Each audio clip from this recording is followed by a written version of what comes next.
استاد دست پسربچه‌ام را دکترهای روس حلال کردند. آیا جایز است؟ آیا درست است؟ هیچی باکی ندارم.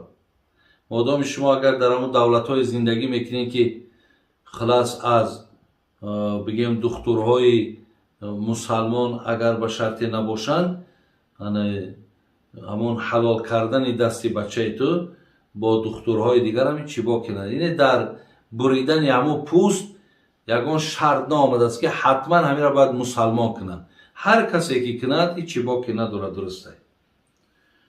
آیا چیزی را که گم کنیم یا نیابیم بعدا گوییم که در راه خدا خیر باشد خیر می شود؟ البته خیر می شود. اگر شما یک چیزی را گم میکنین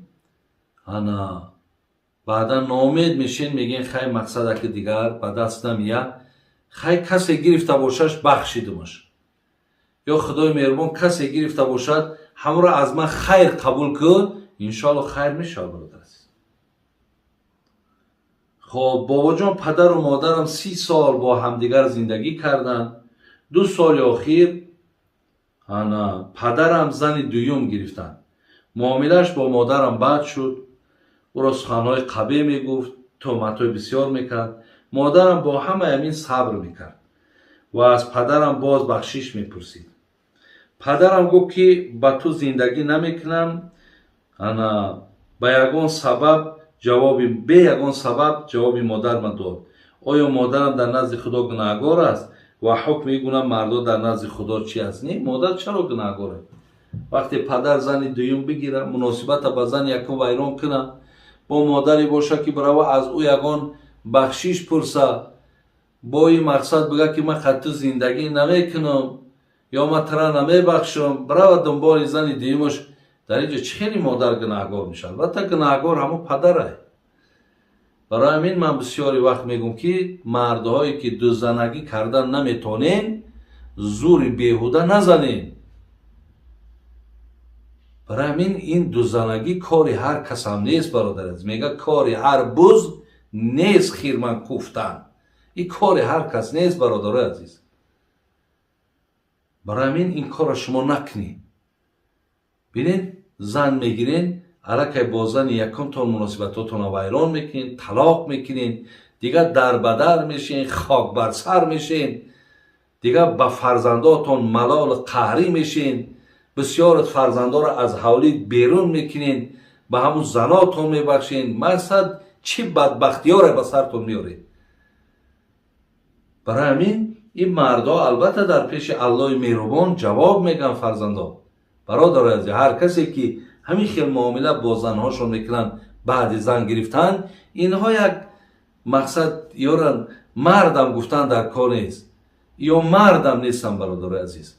اینا یک طایفه گناهگار عاصی در پیش الله مهربان هستند.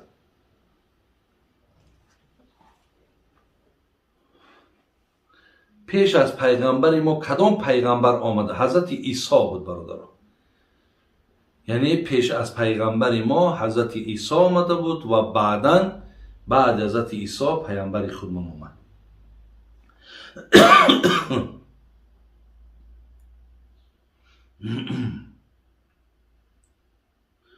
بابا جان زن در رمضان حیض بیند، بعد رمضان روزای دوشنبه و پنجشنبه روزه گیرد، در جای قرضش می شود یا علاهیده روزه گیرد؟ نمی شود. همون چند روزی که از روزش خورده بود، یعنی در همون حالت حیض، البته روزه کسی میگیرد و روزش روزه حساب نمیخورد. همونها را بعد بگیم رمضان، روزای دوشنبه و پنجشنبه هم که روزه گیرد، انشالله قبوله. انسان هایی که در دیه زندگی میکنن، برای اونها به اذان و قامت خواندن درسته؟ نه، به اذان و به قامت برای مردم شهر درسته. برای مردم دیه اذان و قامت میگن. استاد خواهرم 2 سال میشود در خانه پدر و مادرم زندگی میکنند. شوهرش نه زن میزند نه نفقه روان میکنند. از چی سبب او را در روسیه دستگیر کردند و به مدت 12 سال زندان کردند.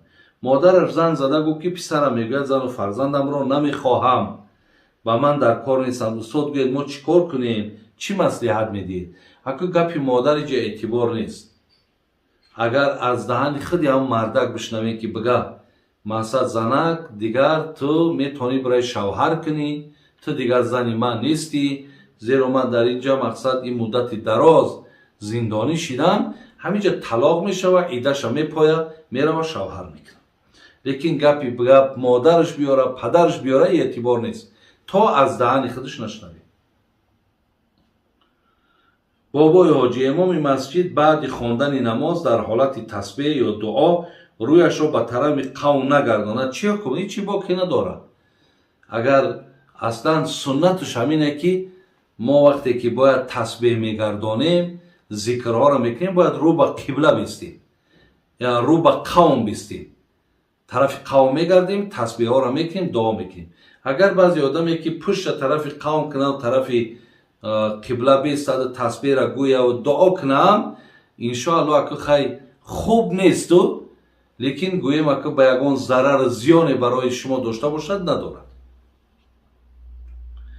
شخصی که عائله دار نیست میتواند قربانی کند چون که میگویند درست نیست. نه میتواند، فرق نداره.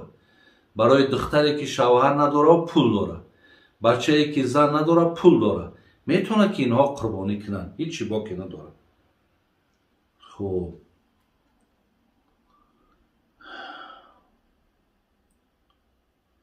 استاد میگویم بار اولی که ختم قرآن میکنی باید حتما صدقه کنی. آیا این درست است؟ خیلی صدقه برادر عزیز همه وقت درسته. ختم قرآن کردن به معنای که اگر نفری که قرآن تمام میکنه باید یا صدقه کنه یا پیش از آنی که میخواه قرآن ختم کنه یا صدقه کنه که همین کارش آسان شوه. انشاءالله درسته، هیچی باکی هم ندارد.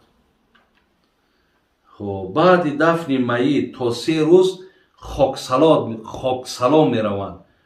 آیا همین چی معنی داره؟ این هم عادت مردم شده که نفری از ما میگذارد 3 روز سر قبرش میریم دعا میکنیم و بعد 3 روز دیگه مقصد به همین فراموشش میکنیم تا دیگر روزای عیده یا که کدام وقتی نباشد. این خیلی گپ نیست برادرای عزیز. برای مرده هامون اگر هر روز که رفته در حقشون دعا کنیم اجازت هیچی باکی نداره.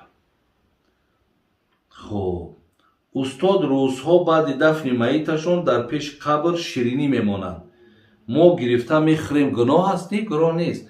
اگر مثال ما نصرانی ها حقیقتا در پیش قبرهاشون تخم میمانند، شیرینی ها میمانند، اونا هم حلالن مگر همون یگان چیزی حرامی را که اگر گوشتی خوب باشد یا یگان مقصد نمو عرق مانند اوناش مثال نگیرین، اوناش ما بیسته. لیکن اینایش که مثال هست از حلال هایی که شما میبینین اونجا در خراکه میبرن به مقصدی که گویا که همون میخورده باشه، شما اونا را برای ضایع نشدن برین بخرینش، یگان باکی نداره.